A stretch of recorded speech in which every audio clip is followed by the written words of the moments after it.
Hola, buenas tardes. Mi nombre es Paola. Yo soy estudiante de psicología en SUAYED UNAM y en esta ocasión les vengo a hablar del tema de desarrollo humano y aprendizaje significativo en el módulo de propedéutica en el desarrollo humano.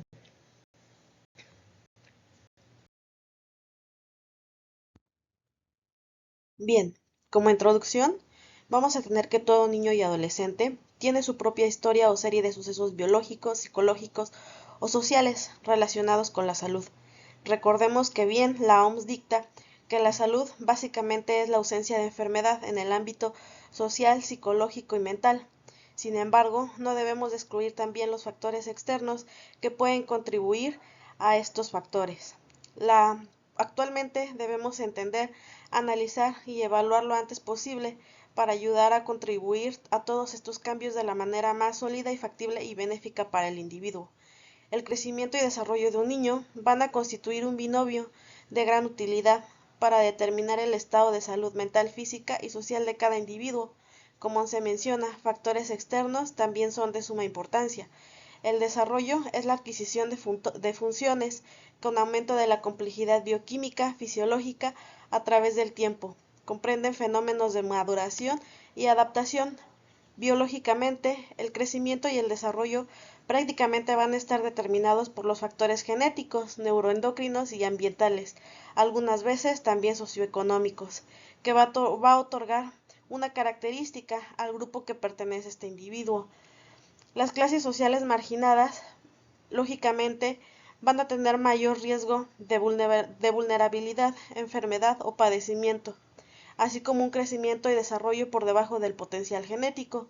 Entonces, tanto los factores genéticos como biológicos y socioeconómicos van a poder interferir con el mismo.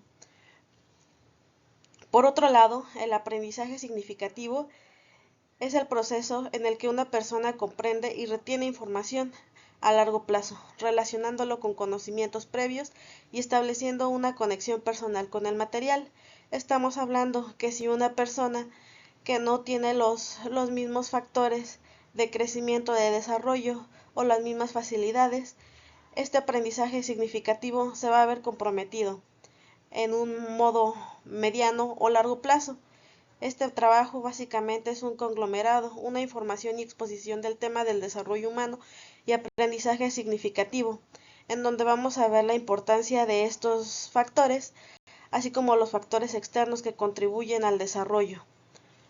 Vamos a ver también las principales funciones del psicólogo en estos ámbitos que son de vital importancia.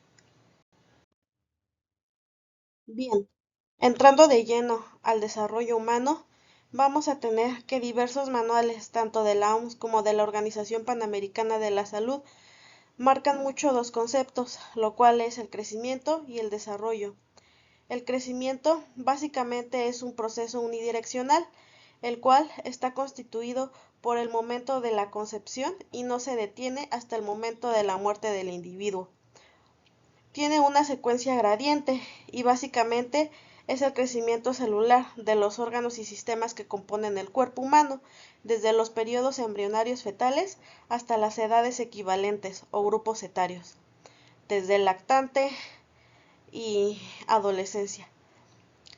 Sin embargo, el desarrollo es cefalocaudal, es decir, comprende las fases de desarrollo neurológico, neuromuscular, etcétera, etcétera.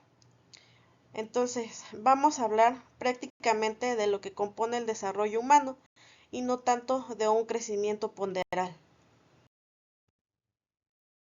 Entonces, vamos a tener que según el Manual de Crecimiento y Desarrollo de la OPS, se entiende como desarrollo a un proceso expansivo aplicado a las ciencias de la conducta o procesos fisiológicos. Implica procesos temporales con cambios progresivos del funcionamiento adaptativo, aquellos provocados por un contexto determinado, por una sociedad o una cultura, básicamente un proceso dinámico. Entonces, aquí tenemos esta imagen en donde se explica claramente el desarrollo humano es un proceso dinámico y gradual de interacción entre un organismo o individuo y su medio ambiente. Y básicamente este se ve afectado y da como resultado el desarrollo físico, cognitivo y psicosocial, el cual puede ser medido mediante diferentes gráficas de comportamiento humano o estadísticas también. Esta frase resume básicamente todo lo anterior y habla de esto. Actualmente se interpreta el desarrollo como el resultado de los efectos combinados de la naturaleza, el ambiente y la actividad personal del individuo. Denota una integración en los cambios constitucionales y aprendidos que conforman la personalidad del individuo.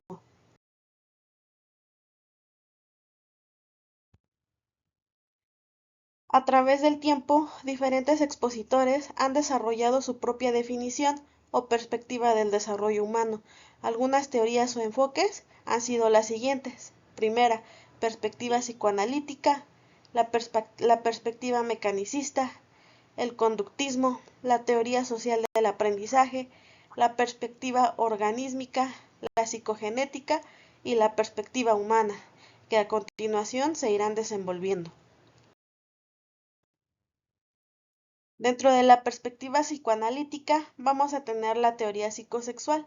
Básicamente, esta es expuesta por el psicoanalista Sigmund Freud. Hace referencia a la visión de los conflictos del subconsciente originados en la niñez y posteriormente que afectan la conducta y la emoción del individuo. Estas etapas pues son consideradas del desarrollo psicosexual.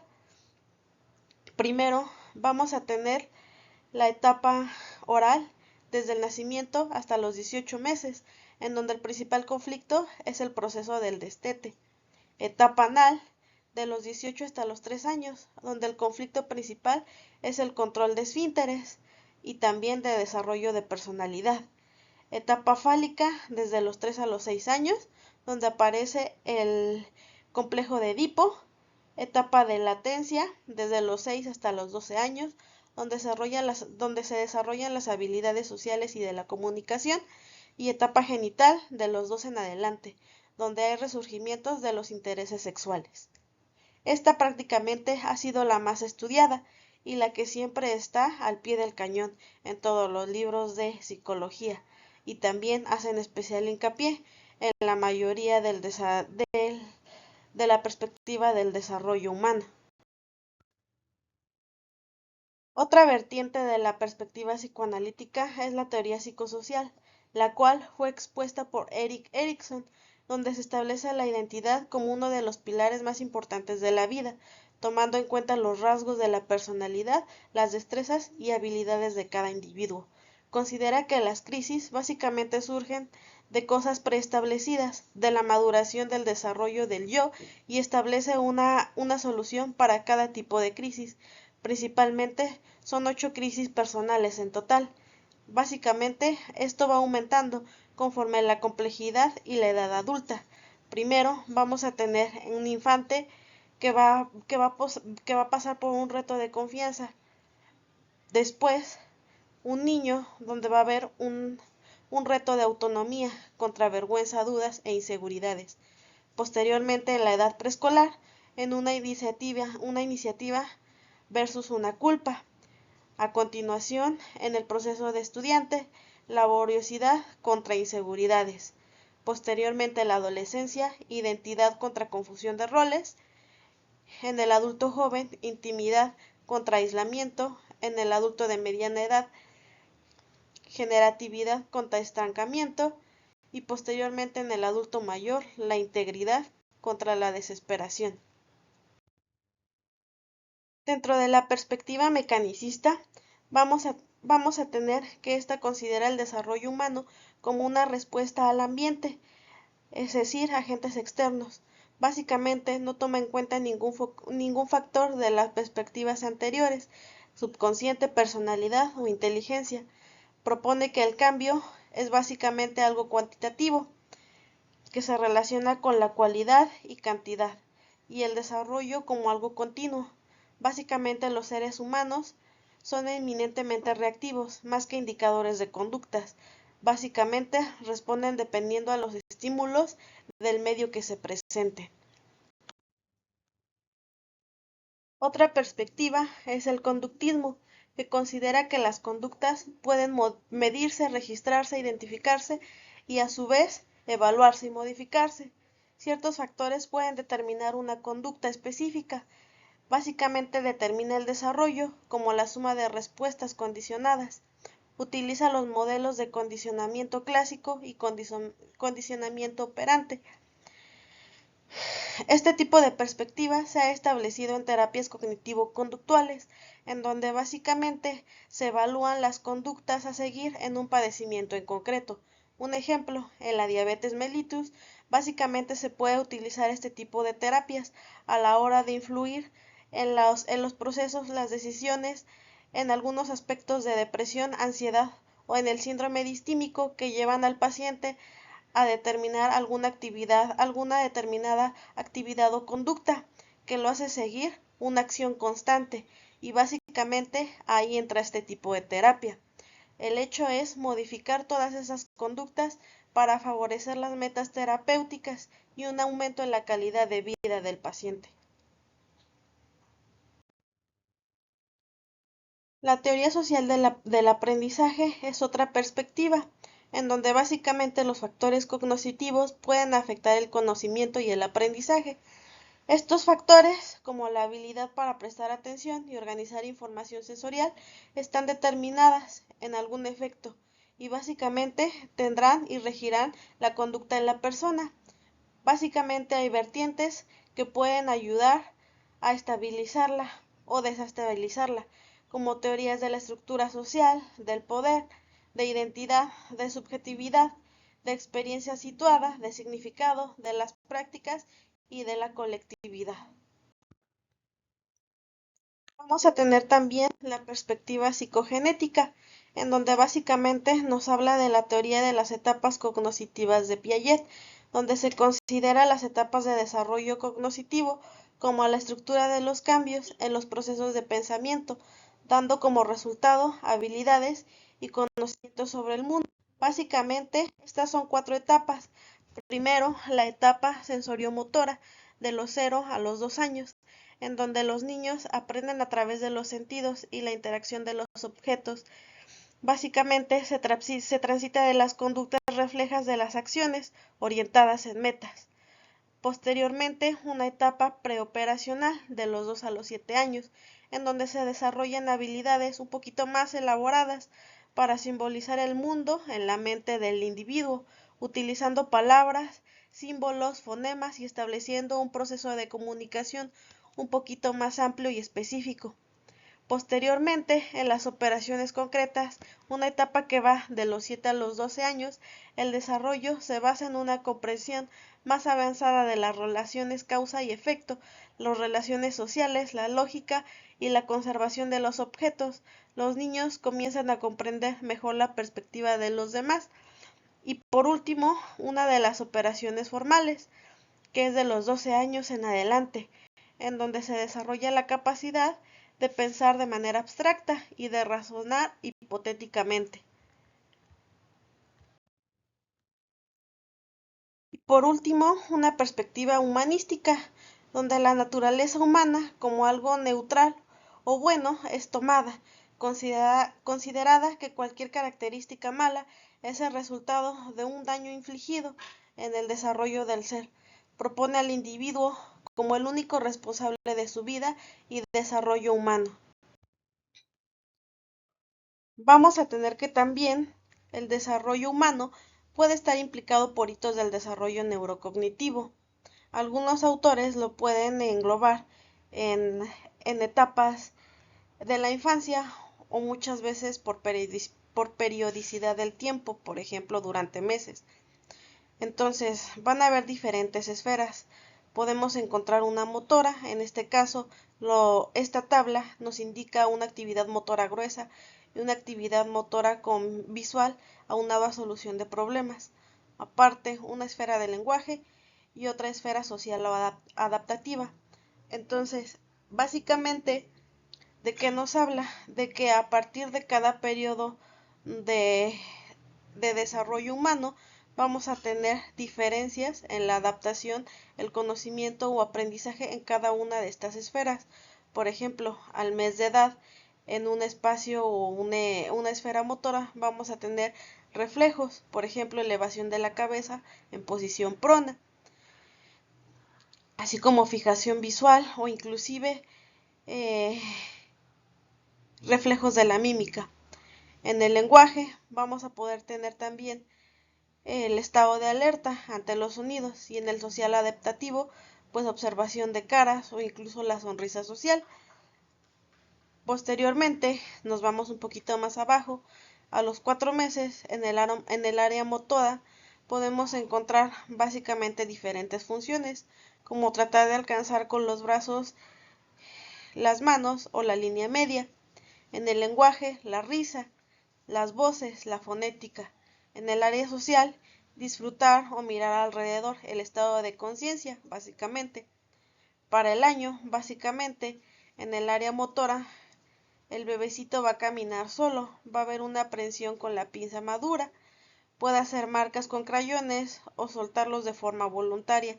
En el área del lenguaje, utilizar más de 2 fonemas y en el área social, imitar acciones.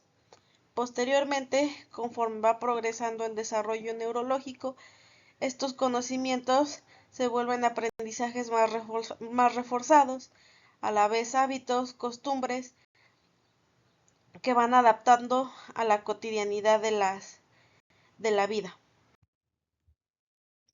Entonces, básicamente tenemos que la educación, la pedagogía y la psicología o psicopedagogía ocupan el mismo proceso de formación, ya que todas estas van a ser las encargadas de evaluar los procesos sociales y las cualidades psíquicas del individuo.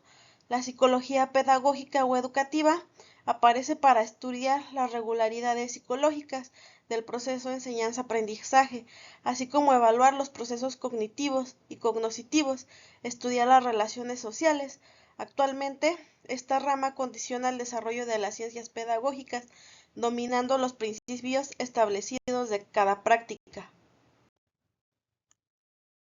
Ahora vamos a hablar de las funciones del psicólogo en el área del desarrollo humano. El papel del psicólogo educativo en el campo del desarrollo humano comprende muchas acciones. Por ejemplo, el hecho de acompañar, indagar o comprender actividades que permitan apoyar educativamente a las personas de forma individual o grupal. Básicamente, nosotros no podemos utilizar las mismas técnicas para todo el alumnado en general o para todos los pacientitos. Cada quien tiene diferentes factores externos y esos factores van a desencadenar diferentes áreas que nosotros vamos a tener que descifrar, evaluar, corroborar y modificar con los problemas e inquietudes relevantes en su desarrollo como sujetos sociales. Básicamente va a tener también la actividad de entender las implicaciones de las disciplinas pedagógicas como la sociología, la informática, las ciencias naturales o algunas otras materias, analizando de manera conjunta el proceso cognitivo, de manera para reforzar los conocimientos y la práctica educativa, llegar a las metas establecidas para cada nivel educativo. Va a promover la participación, implementación y evaluación de programas, así como abordar las problemáticas psicosociales. Puede actuar también como negociador o armonizador de las relaciones humanas, teniendo una actitud imparcial objetiva sobre los problemas, actuar como observador del desarrollo humano integral. Básicamente va a ser el encargado de mediar conflictos, partiendo desde un enfoque ético, donde se resalte la comprensión y la humanidad. Entonces, en conclusión, la función principal del psicólogo educativo consiste en contribuir a la formación integral del desarrollo humano en todas las esferas de un individuo. Entrando de lleno con el aprendizaje significativo, vamos a tener que David Paul Ausubel crea la teoría de este aprendizaje, uno de los conceptos fundamentales del constructivismo y cuya teoría corresponde a la concepción cognitiva del aprendizaje, estableciendo que éste tiene lugar cuando las personas interactúan en su entorno, tratando de encontrar sentido al mundo que reciben.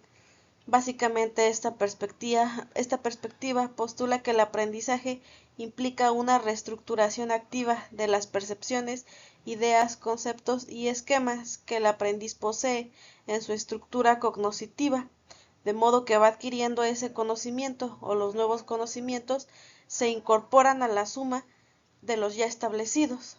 Esta teoría no es una asimilación pasiva de información, sino que este aprendizaje se va logrando a través del esfuerzo del alumno.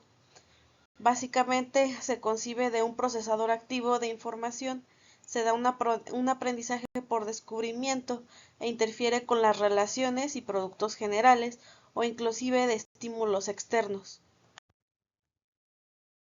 Algunas características o generalidades son las siguientes. Se considera el aprendizaje al proceso mediante el cual las representaciones personales se construyen y poseen sentido o representación de la realidad.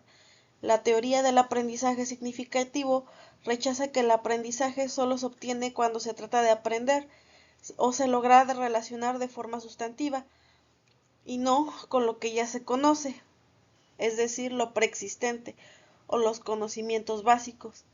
El aprendiz solo aprende cuando se encuentra con sentido a lo que aprende, es decir, la práctica. Básicamente el dicho que la práctica hace el maestro, es decir, nosotros tenemos las bases en la escuela, los valores o las habilidades.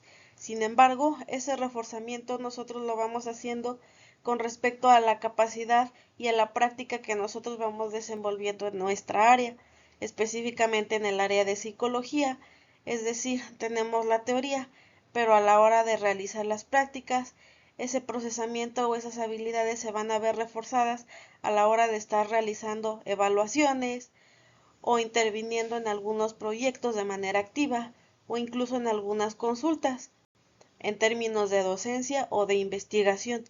Básicamente aquí hay un reforzamiento, ya no un conocimiento básico. El aprendizaje significativo también considera que toda experiencia que parte de los conocimientos o de las experiencias previas, las cuales son integradas con un nuevo conocimiento, se convierten en experiencias significativas. Entonces, básicamente, lo que bien se aprende jamás se olvida.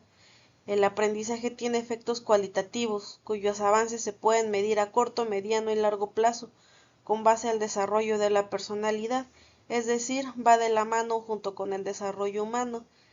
Básicamente, pues los hitos del desarrollo vamos a poder evaluar que, en qué esfera se encuentra la persona y cuáles son las habilidades que debería de contar.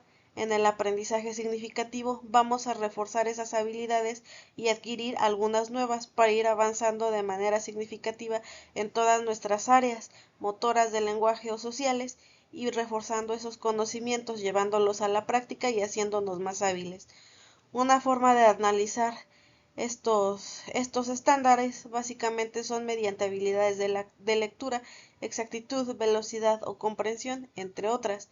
De esta manera se pueden considerar estos factores como pronósticos potenciales. Aquí pues valdría la pena establecer algunos test de evaluación. El aprendizaje significativo consta de tres procesos: una fase inicial, donde se establecen memorias sobre hechos o partes de información preexistentes. La información que se adquiere se vincula con el contexto específico. Una fase intermedia, es decir, una formación estructural, una comprensión más profunda de los conocimientos adquiridos, una adquisición de mapeo cognitivo más sofisticado, y una fase final donde la integración de estas estructuras o esquemas va a generar un mayor control automático y menor conciencia, mayor habilidad en las estrategias de dominio. Un ejemplo, el hecho de aprender a conducir. Durante la fase inicial, nosotros podemos ver a alguien manejando, o nosotros pues con nuestra experiencia previa vamos a poder establecer las partes de un auto, cuál es el freno, cuál es el acelerador, cuál es la palanca de velocidades, cómo es que funciona el motor, o simplemente verlo o detectarlo de manera observacional. En una fase intermedia, posiblemente nosotros lo veamos de manera como, por ejemplo, un copiloto o el hecho de estar en simuladores o en algún curso de inducción para conducir. Entonces, vamos a verlo de una forma estructural y más comprensiva. Vamos adquiriendo esos conocimientos y, y analizarlos, así como también evaluarlos.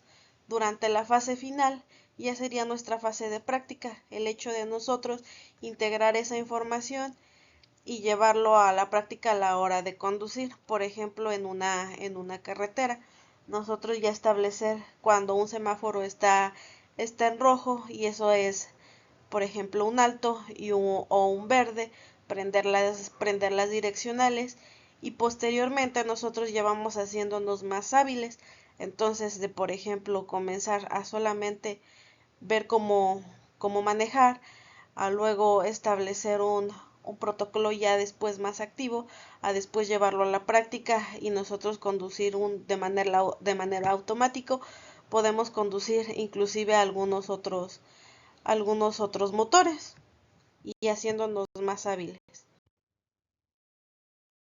Siguiendo los principios de aprendizaje propuestos por Ausubel, cuyo diseño de herramientas cognitivas permiten conocer la organización de la estructura del educando y por ende va a permitir una mejor orientación en la labor educativa. El psicólogo educativo va a proporcionar los principios para que los profesores descubran de manera autónoma los métodos de enseñanza más eficaces.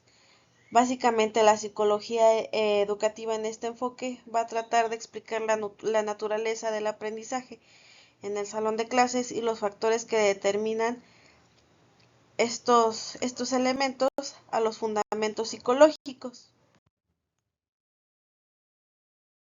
El material y o programa pedagógico que elabore el psicólogo educativo en conjunto con el profesor o algunas otras autoridades va a estar diseñado para superar el conocimiento general y tradicional que se espera en las aulas, logrando así un aprendizaje más integrador, comprensivo, autónomo y estimulante a largo plazo. Básicamente es una idea que suena un poquito pues sencilla o general, sin embargo, pues no lo es. Vamos a recordar que no solamente el psicólogo es el que debe de ser el responsable o el único capaz de establecer las, las principales actividades o estructura de este programa. Va a necesitar el apoyo de todos dentro de la detección de los programas de aprendizaje para llegar a estas metas y de esta manera hacerlo de manera un poquito más multidisciplinario. Dentro de las funciones del psicólogo educativo se encuentran las siguientes. Va a ser el encargado de implementar el uso de las tecnologías de la información y comunicación, las famosas TIC, dentro de las aulas, para lograr aprendizajes significativos, fomentando el cambio de los programas educativos tradicionales, lo cual permitirá impulsar el proceso de aprendizaje, es decir, programas que faciliten la presentación del contenido de forma más diversa y creativa. Considero de forma personal que si bien es una estrategia bastante innovadora, difícilmente va a poder ser utilizada porque el grueso de la población básicamente se encuentra pues en condiciones precarias. No muchos disponen de computadores o de algunas otras herramientas que permitan ingresar a este tipo de tecnologías. Entonces, ¿podemos implementar otro tipo de estrategias? Sí, sin embargo, vuelvo a lo mismo, es un punto multidisciplinario, todos deberíamos de comprometernos. Para Ausubel, la psicología educativa debe concentrarse en la naturaleza y facilitación del aprendizaje de la materia de estudio.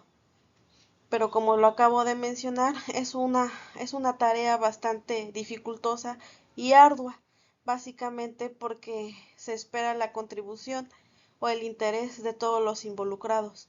El psicólogo educativo no puede actuar de manera individual o esperar a que se responsabilice de todos esos programas. Entonces, sí, sí está bien, sí se debe de realizar y es una estrategia que debemos de cambiar. Sin embargo, debe de ser de manera conjunta. Dentro de las conclusiones yo presento las siguientes. El psicólogo educativo, al no tener un lugar preestablecido dentro del organigrama escolar, porque seamos sinceros, muchas instituciones públicas no pueden tener el acceso a un psicólogo como tal, pues va a tener que actuar de una perspectiva externa, por lo que va a ser difícil establecer un seguimiento o control oportuno e individual ante cada situación que se le presente en el ámbito laboral. Aunado a esto, dentro del ámbito social, se le ha asignado el papel de rescatador o salvador, básicamente porque visto de una manera poco empática y muy comprometedora, se pone sobre sus hombros la misión de cumplir con todas las expectativas del programa educativo y psicológico, no solo del alumnado, sino también pues del personal educativo. Entonces, si de por sí ya es una tarea extenuante solamente el hecho de comprometerse con el alumnado, pues es el doble de trabajo el hecho de estar también evaluando las capacidades de docencia de otros profesionales. También el crecimiento y el desarrollo están determinados por los factores genéticos, neuroendocrinos, ambientales, socioeconómicos que le otorgan al grupo que pertenece pues estas capacidades. Entonces, muchas personas no van a tener acceso a todas estas facilidades y ese desarrollo se va a ir yendo comprometido o desfavorecido. Así, las clases sociales marginadas pues van a presentar mayor riesgo de enfermarse, morir o inclusive pues no tener una educación adecuada, un desarrollo adecuado, también pues un aprendizaje. Esto será determinante a la hora de establecer metas educativas, tomando en cuenta el desarrollo individual y el aprendizaje óptimo. Entonces, independientemente de que el psicólogo educativo haga su trabajo, de nada va a servir si todos los involucrados no se comprometen